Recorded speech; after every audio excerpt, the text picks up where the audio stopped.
भारतीय पॉलिटिक्स के बारे में और खास तौर से योगी आदित्यनाथ जी के बारे में।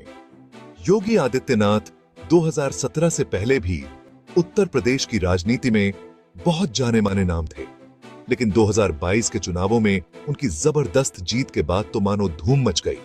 उनकी लीडरशिप स्टाइल को लोग प्रधानमंत्री मोदी जी से कंपेयर करते हैं। तो इतनी चर्चा क्यों हो रही है? सबसे पहले योगी जी का पूरा ध्यान डेवलपमेंट और परफॉर्मेंस पर है। ऐसा मुख्यमंत्री न 1947 के बाद हुआ है, न होगा। आज तक जितने मुख्यमंत्री हुए हैं और जितने वर्तमान समय में हैं, उनको भी अपना संक्षिप्त परिचय देना चाहिए। बहुत से लोग सोचते हैं कि उत्तर प्रदेश के मुख्यमंत्री भगवा पोशाक पहनते हैं, इसलिए एक सन्यासी हैं। अजय मोहन बिष्ट ओरिजिनल नाम, सन्यास के बाद योगी आदित्यनाथ के नाम से पहचाने जाने लगे। आयु 50 वर्ष, जन्म स्थान पंचूर गांव, गढ़वाल, उत्तराखंड। एचएनबी गढ़वाल विश्वविद्यालय से उत्तर प्रदेश के इतिहास में सर्वाधिक अंक 100% अंक प्राप्त किए।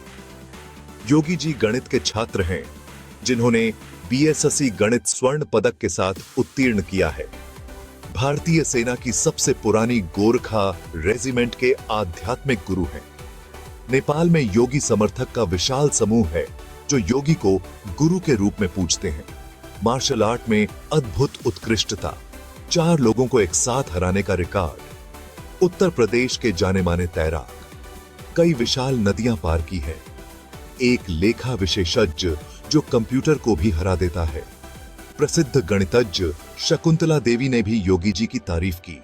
रात में केवल 4 घंटे की नींद, रोजाना सुबह 3 बजे उठ जाते हैं।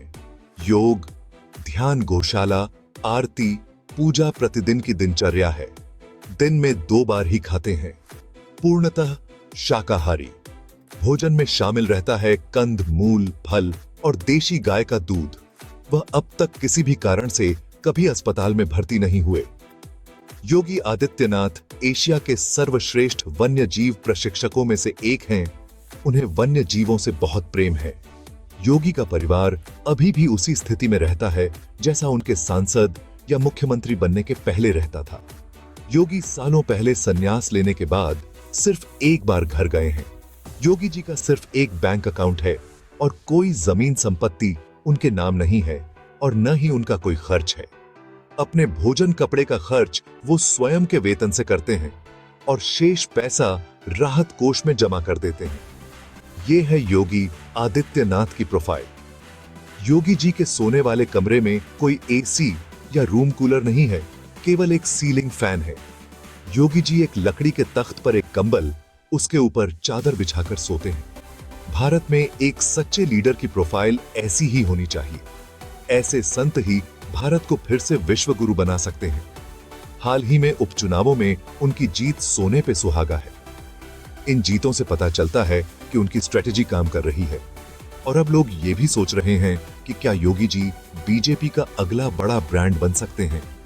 ये रेस सिर्फ बीजेपी के लिए ही नहीं, बल्कि उनके मुख्य प्रतिद्वंदी समाजवादी पार्टी के लिए भी बहुत जरूरी है। बीजेपी 2024 के लोकसभा चुनावों की गलतियों को दोहराना नहीं चाहती, इसलिए पूरी ताकत लगा रही है।